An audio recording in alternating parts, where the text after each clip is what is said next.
Elhamdülillahi Rabbil alemin. Ve salatu ve selamu ala nebiyyina Muhammed ve ala alihi ve sahbihi ecma'in. Amma ba'd. Barcha maqtav hamd sanalar bizni yo'qdan bor qilishi, bizni turli ne'matlar bilan suyundirib turishi Robbimiz Alloh subhanahu va taologa tegishli ham turi bizdan chiqqan salovat shariflar bizni durust etib ibodat qilishga o'rgatgan, jannat yo'lin ko'rsatib qoldirgan suyukli payg'ambar sollallohu alayhi vasallamga borib erishsaydi, Ramazon oyining tag'in bir kuni o'tib ketdi. Alloh taolo tutgan ro'zalarimizni, o'qigan namozlarimizni, o'qigan Qur'on oyatlarini, suralarin qabullardan qilib, shusha ajr savoblarni endi qiyomat kunida har barchamizga da ko'rga nasib eylesin edi. Ham bugun сөйләшәсе kelgan va'zim, darsimiz deyik. Ул да булса Аллаһны һәр вакытта да истә тоту, Аллаһны даими зикр итү турында.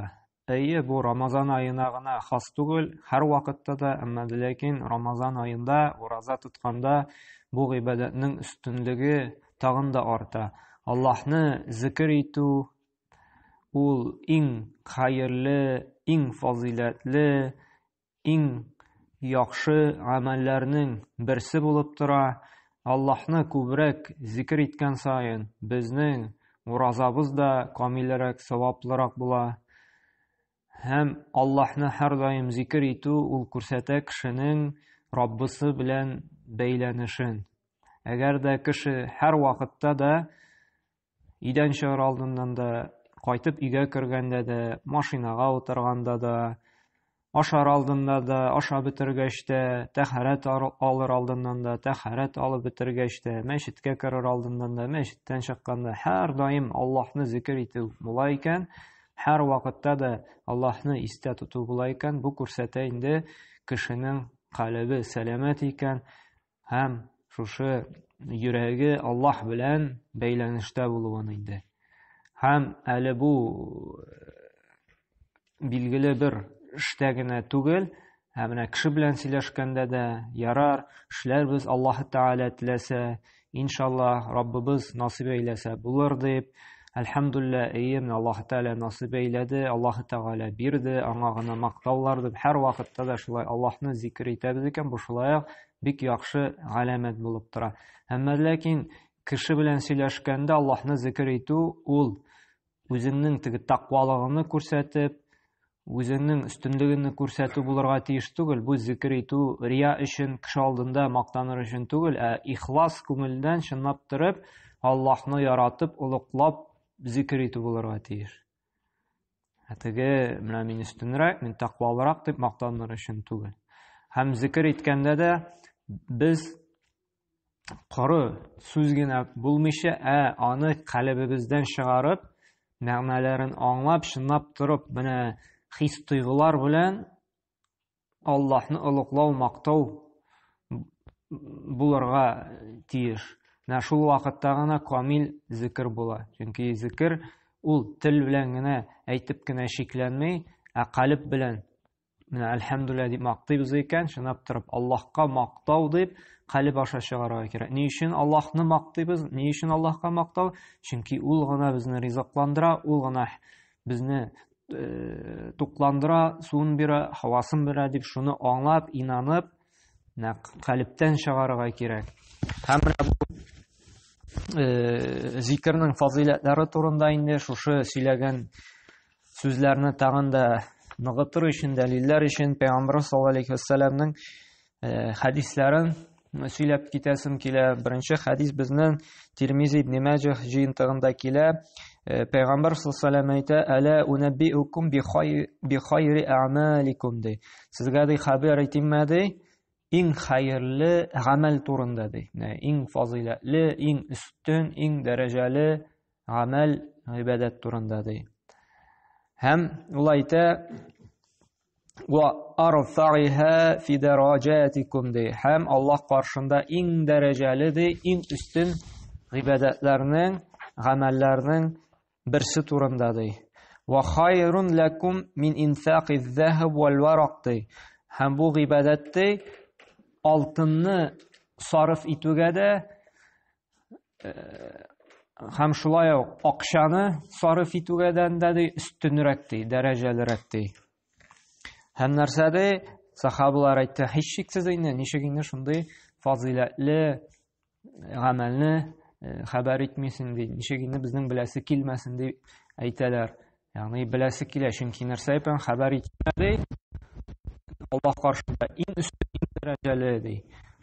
Алтыннар, акчаларны сарыф итүгә караганда да ди, иң хәерле ди. Ул әйтә, нәрсәдә кала зикруллаһу тәгалә, Аллаһны зикр итү ди. Әмма ләкин әйткәнемчә инде бу зикр тел белән генә түгел, ул калб белән, күңел түреннән чыгып, аңлап, төшенеп, инанып әйткән зикр.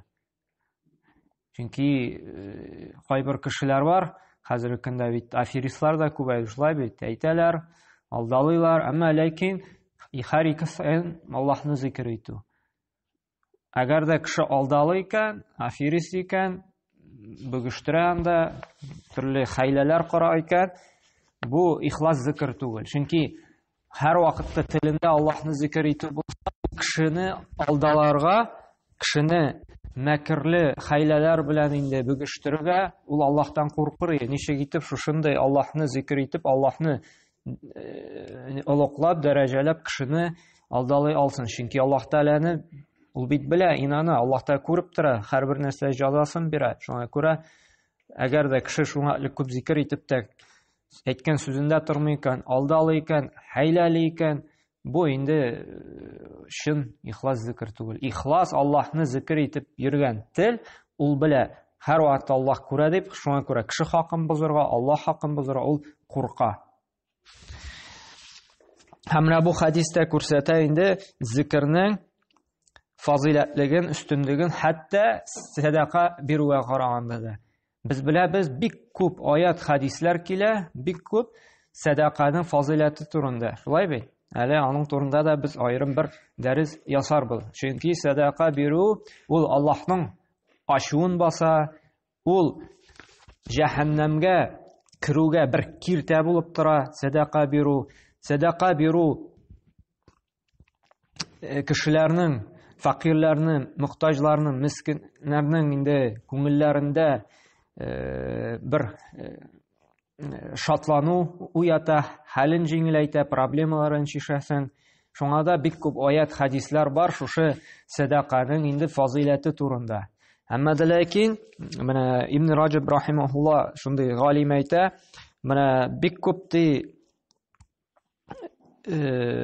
аятлар, хадислар килүенә карамастан да садақаның шушы малның, алтынның Аллаһ юлында сарыф итүгә дә, әмма ләкин шулай ук да безнең менә шушындыйрак хадислар бар ди, кая әйтелә, Аллаһны зикр итү, Аллаһны истә тоту, Аллаһны улуглау, садака бирүдән дә üstünrək bulуы турында ди. Нәрсәдә вакыт такасурат нусус би тафдил зикри аля садака бимал ва гайрихи мин аъмал ди. Бик күп шулай ук дәлилләр, нусуслар килә ди, Кур'ан аятлары ди. Һәм нусус дигән сүз ул шушы Кур'ан аятлары, хадислар дигән сүз инде. Аллаһны зикр итү ди. Аллаһ юлында ди биргән садақалардан да һәм башка гамәлләрдән дә üstün булуы. Ни өчен зикр шундый üstün? Чөнки зикр ул, әйткәнемчә, калбның, күңелнең Аллаһ белән бәйле булуы һәр вакытта да. Чөнки гадәттә безнең халыкта бигрәк тә диндә булмаган кешенең телендә гел нинди сүз, сүгенү сүзләре. Булай бит? Ул теге мәчеттән, диндән ерак булган кешенең телендә гел сүгенү сүзе. Бу нәрсәне күрсәтәйм. Бу гомумән инде Аллаһтан шикләшкән кеше. Әгәр дә Аллаһка якын кеше булса, аның телендә ким дигәндә күп зикр булмаса да, ким дигәндә сүгенү сүзе булмый. Аллаһка якынрак булган сен, ул телдә гел Аллаһны зикр итү була. Иншалла, әлхәмдүлилләh, Аллаһ теләсә, Аллаһка мактау, Аллаһ бар кимчелектән дә пак, аны гына улуглыйбыз, аны гына мактыйбыз дип. Һәм шулай Пәйгамбер саллаллаһу алейһи икенче бер хәдисендә әйтте, сахих хәдистә килә инде, бер кеше килгәч, ey Расулулла, ислам диненең фарызлары миңа бик күп, авыр ди, җәннәткә кертә торган, шундый бер гамәлне күрсәт әле миңа дигәч, Пәйгамбер саллаллаху алейһи ва саллям диде: "Ла язалу лисан ахадукум ратбан мин зикриллах", ди. Телегез ди, Аллаһны зикр итүдә ди, гел юеш булып торсын ди. Ягъни тел ди һәр вакытта да Аллаһны зикр итүдә булса ди, бу инде бер өстенлек бирәчәк бу кешегә җәннәткә керергә, Аллаһның рәхмәтенә ирешергә ди. Һәм шулай ук бер фазилатлы хәдис бар. Менә аны инде дәресләрдә сөйләгән идем. Менә аңа дәлил итеп шушы хәдисне китерәбез. Кешенең гыйбадәте, намаз булсынмы, хаҗ булсынмы, ураза булсынмы, инде өстенрәк, дәрәҗәлерәк була дидек. Кай вакытта? Шул гыйбадәтне кылган вакытта Аллаһны күбрәк зикр иткән саен, шушы гыйбадәт Аллаһ каршында өстенрәк дәрәҗәләр була. Менә моңа хәдис Муснад Имам Әхмәд җыентыгында һәм Табарани җыентыгында килә. Бер кеше Пәйгамбер саллаллаху алейһи ва саллямдан сорый: أن رجلا سأله فقال أي مجاهدين أعظم أجرا يا رسول الله قال أكثرهم لله تعالى ذكرا دي. Аллаһ юлында көрәшүчеләрнең дә иң дәрәҗәлесе, иң әҗерлесе кем ди? Пәйгамбер саллаллаху алейһи ва саллям әйтә: кайсылары күп итеп Аллаһны зикр итүче ди. Һәм шулай ук сорый: Я Расулулла, ey Аллаһның илчесе ди, فأي صائمين أعظم أجرا ди. قال أكثرهم لله ذكرا ди. Ураза тотучыларның кайсысы иң саваплысы, иң әҗерлесе, иң дәрәҗәлесе ди. Пәйгамбер саллаллаху алейһи ва саллям нәрсә ди? Кайсы ураза тотучы ди? Аллаһны күп зикр итсә ди, шунсы ди иң саваплысы ди. Менә бу дәлил булып тора инде. Әгәр дә без ураза вакытында күбрәк Аллаһны зикр итәбез икән, менә бу кешенең уразасы саваплырак, дәрәҗәлерәк, әҗерлерәк. Һәм шулай нәрсә ди? ثم ذكر له الصلاة والزكاة والحج والصدقة كل ذلك رسول الله صلى الله عليه وسلم يقول أكثرهم لله ذكرا. Аннан соң инде бу кеше инде дәвам итте ди. Шулай ук теге намаз турында, закат турында, хаҗ турында, садака турында сорап инде. Һәм бөтенесенә дә бер үк җавап булды ди. Кайсылары Аллаһны күп зикр итте икән, шушы кешенең инде намазы, закаты, хаҗы, садакасы саваплырак була икән. Менә безнең дә уразаларыбыз саваплырак булуын теләсәк, бигрәк тә шушы мөбарәк айда инде без күбрәк Аллаһны мактарга, Аллаһны улыкларга тырышырга бурычлыбыз. Һәм менә бу ураза тотканда да бит инде күбрәк күңел тартыла, гыйбадәт кылырга, Аллаһны зикр итәргә. Шулай бит, чөнки васваса кылырга шайтан юк. Без нәфис белән генә калабыз. Һәм шушы аятларны күреп инде бүтән кардәшләребезне күреп изгелеккә омтылучы инде безнең күңел тартыла күбрәк Аллаһны зикр итәргә. Һәм шуңа да безгә тырышырга кирәк күбрәк Аллаһны зикр итәргә. Һәм шулай ук Анкабут сүрәсенең 45-нче аятында Аллаһ субханаһу ва тааля әйтә: "Вақимус салата, инна салата танха анил фахша вал мункар, ва ла зикриллаһи акбар" ди. Намазларыгызны ди, торгызыгыз ди, укыгыз ди, җиренә җиткереп ди, дөрестлектә ди, намаз ди, намаз укы, ихлас күңелдән, ул фахишлектән һәм бузык гамәлләрдән ди, кешене тыя ди. Һәм ди, белегез ди, Аллаһны зикр итү ди, ул өстенрәк дәрәҗәлерәк ди. Ягъни бу аятта күрсәтә, кайсы намазда Аллаһны зикр итү күбрәк булган саен, ягъни узынрак намаз булган саен, узынрак сүрәләр укыган саен, узынрак Аллаһны зикр иткән саен, намазда саваплырак, дәрәҗәлерәк ди.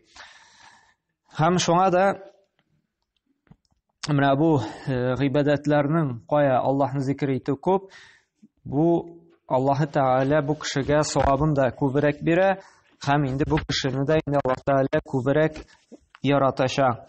Һәм шулай ук Аллаһ Субханаһу ва Тааля Ахзаб сүрәсенең 41-нче аятында да үзен Аллаһ Тааля инде күп зикр итәргә чакыра һәм нинди генә йөргән вакыттамы, утырып торгандамы, ятып торгандамы, сәфәрдәме без, идәме, һәр вакытта да күп итеп авырткан вакыттамы без, сәламәт вакыттамы, кычкырыпмы, эштәнме, бай вакыттамы, факир вакыттамы, һәр вакытта да Аллаһны зикр итәргә куша. يا أيها الذين آمنوا اذكروا الله ذكرا كثيرا وسبحوا بكرة واصيلا. Ey iman kitirişler de Allah Teala'nı күп итеп zikr итегез ди. Һәм аны мактагыз ди, паклагыз ди, тәсбихләр әйтегез ди, иртә белән һәм кич белән. Ягъни безнең бит инде иртә һәм кичке зикрләр бар. Булай бит. Иртәнге намаздан соң әйтелә торган ул теге дуга китапларында да бар инде иртәнге зикрләр дигән һәм кичке зикрләр дигән. Менә безгә дә тырышырга кирәк иртәнге намаздан шушы иртәнге зикрләрне әйтергә. Шуннан соң инде икенде намазыннан соң яки өлгермәсә ахшам намазыннан соң шушы кичке зикрләрне әйтергә кирәк. Аллаһ Таала менә монда да чакыра, иртә белән, кич белән шушы зикрләрне әйтергә. Шундый күп итеп Аллаһны зикр итүчеләрдән булсагыз ди, нәрсә ди Аллаһ Субханаһу ва Тааля? Хуаллази юсалли алейкум ва малаикатуху лиюхриджакум миназ-зулумати илян-нур ди. Һәм ул ди мактыячак ди, улуклыячак, мактап торачак ди, фәрештәләр каршында менә бу кулым мине күп зикр итүче дип. Һәм шулай фәрештәләр дә шушы кулны Аллаһ каршында мактап торырлар ди. Менә и Раббым, менә бу кулың сине һәр вакытта да зикр итеп тора ди. Менә нинди зур дәрәҗә, әгәр дә без һәр вакытта Аллаһны зикр итүчеләрдән булса, Аллаһ Таала безне дә мактар, һәм шулай безне фәрештәләр дә Аллаһ каршында мактап торыр ди. Менә нинди зур дәрәҗә. Һәр вакытта да иртә кичен нинди генә эштә булмасак та, һәр вакытта да Аллаһны гына зикр итеп торса. Һәм нәрсә ди? Сезне дә караңгылыктан яктылыкка нурга чыгарыр ди. Шушындый зикр итүчеләрне. Һәм шушындый кешеләргә ва'адда лахум аҗран карима ди. Бик биек әҗрләр әзерләгән ди. Кем Аллаһны күп зикр итә. Бу һичшиксез инде җәннәт. Шулай бит.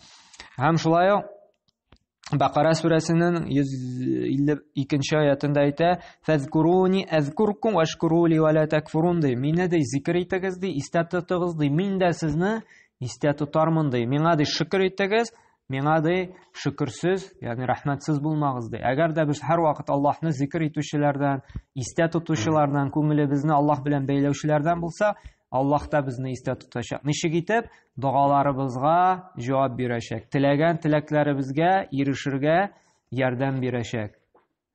Менә бу бик мөһим әйбер. Әгәр дә Аллаһны зикр итүдән ерак булса, Аллаһны зикр итү урынына телебездә буш сүзләр, гайбәт, сүгенү сүзләре булса инде, бу вакытта һичшиксез Аллаһ Таала безне истә тотмаячак, безгә инде дугаларыбызга, теләкләребезгә, максатларыбызга ирешергә ярдәм итмәячәк. Бу бик мөһим әйбер. Без бит яратабыз, шулаймы шундый бер дәрәҗәле, влиятельный дигәндә, бай кеше безне истә тотып торса, һәр вакыт ярдәм кулын сузып торса, бит яратабыз, шулаймы? Ә монда барлык байларның, барлык президентларның, барлык галәмнәрнең хуҗасы Раббы әйтә: "Мине истә тотыгыз ди, мин дә сезне истә тотырмын" ди. Аллаһның истә тотуы бит нинди зур фазилат, нинди зур дәрәҗә. Һәм Аллаһ Таала вәгъдәләрен үти, вәгъдәсен бер кайчанда бозмый. Шуңа күрә фаҗаза мин джинсул амал, һәрбер эшнең яхшы эш булса, аның нәтиҗәсе хәерле нәтиҗә булыр, инде начар эш булса, аның эше начар булыр. Әгәр дә без шушындай телебез һәр вакыт Аллаһны зикр итүдә булса, моның инде ахыргы нәтиҗәсе һичшиксез хәерле нәтиҗәле булыр. Һәм галимнәр әйтә, ким дигәндә ди, кеше ди, менә кайсы зикрләрне көн буена үтәргә тиеш ди, әйтеп киткәнчә инде ул иртә һәм кичке зикрләр инде бу ким дигәндә мусульман кешесе эшләргә тиеш. иртә һәм кичке зикрләрне әйттек инде. Менә бездә бит инде көндә кирәкле зикр ва дуалар дигән китаплар чыгарып өләшкән идек. Анда да бар. Иң кирәкле дуалар дигән китапта бар. Мөселманның калканы дигән китапта бар. Менә ул кичкенә генә китапларда бөтенесендә дә бар шул иртәнге, кичке зикрләр. Менә шуны безгә иртәнге намаздан соң, икенде һәм ахшам намазларыннан соң әйтергә кирәк. Ким дигәндә һәм нәрсә ди?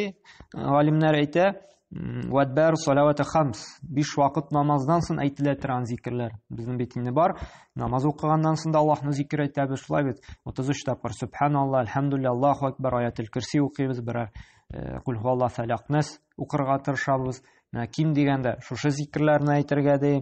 Һәм төрле сәбәпләр аркасында әйтелә торган зикрләр ди. Мәчеткә кергәндә әйтелә торган зикр бар, чыкканда әйтелә торган зикр бар, өйгә кергәндә, өйдән чыкканда. Менә ким дигәндә шушы дуаларны әйтергә кирәк ди. Һәм һәр вакытта да, төрле халәттә дә ди, тырышырга кирәк ди. Шушы төрле зикрләрне әйтеп йөрергә. Субханаллах, Алхамдулиллах, Аллаһу акбар, ла илаха илляллах, ла илаха илляллах вахдаху ла шарика лах, лахул мулк ва лахул хамд ва хува ала кулли шайин кадир. Субханаллахи ва бихамдихи, субханаллахил азим. Ла хаула ва ла куввата илля биллахил алиyyul азим. Һәм менә шушы зикрләрне без инде күңел түреннән чыгарып, ихластан әйтеп йөрсәк, без Аллаһның мәхәббәтенә ирешәчәкбез. Һәм Аллаһның мәхәббәтенә ирештек икән, Аллаһы Тәгалә инде безне яратса, безне һәр вакытта истә тотса, тагын бер кабатлыйм, дуаларыбызга җавап бирәчәк. Безне бу дөньяда да, икенче ахират тормышында да бәхет сәгадәттә яшәтәчәк. Һәм инде күңелебезгә иң мөһиме тынычлык салачак. Чөнки Аллаһ Субханаһу ва Тәгалә әйтә, бүгенге көндә бигрәк тә актуаль күңел тынычлыгы, шулаймы? Кеше бик каты бүгенге тормышта инде борчыла, кризисты, пандемияды, кайберсенең балалары тыңламый инде, туганнары белән аралар өзелә, һәм башка проблемалары бар, күңелендә тынгысыз. Хәтта теге бай яшәсә дә, бар нәрсәсе җитсә дә, мул тормышта яшәсә дә, күңелендә тынычлык юк, ниндидер курку, борчылу, шушы байлыгын югалтырмын ди, баласы өчен бик каты кайгыра, берәр якыны өчен кайгыра, ниндидер тынгысыз. Әгәр дә инде менә шушы Аллаһны зикр итүчән булса, аның Аллаһта күңеленә тынычлык сала. Чөнки Аллаһ Субханаһу Кур'анда әйтә, «Әлә биззикрилләһи татмаиннул кулуб» ди. Күңелләр тынычланмыймы ди, Аллаһны зикр итеп ди. Һәм дөрестлектә ди, күңелләр тынычлана ди, Аллаһны зикр итеп кенә ди. Менә безнең күңелләребезгә тынычлык килүен теләсәк, безгә күбрәк инде нишләргә кирәк? Аллаһ Субханаһу ва Тәгаләне зикр итеп истә тотырга инде. Зикр итү тагын бер кабатлыйм, менә күңел белән йөрәктән чыгарга тиеш. Аллаһны һәр вакытта истә тотып, күреп тора, ишетә дип, шуңа күрә ул иң улуглыгы, иң дәрәҗәлесе дип. Һәм Аллаһ Субханаһу ва Тәгалә безгә инде вакытларыбызга бәрәкәт биреп, телләребезне гел хәерле сүз сөйләүче телләрдән генә насыйп әйләп, һәр вакытта да, һәр хәлдә дә, сәфәрдә булдыкмы, өйдә булдыкмы, кая гына булмасын, күп итеп Аллаһны зикр итәргә насыйп әйләсен иде. Һәм Аллаһ безне истә тотучылардан, дуаларыбызга җавап бирүче, теләкләребезгә ирешергә ярдәм итүче Аллаһ Субханаһу ва Тәгалә җиңеллекләр бирсен. Субханакалла бихамдик ва ашһаду ан ла илаха илля ант астагфирука ва атубу илейк.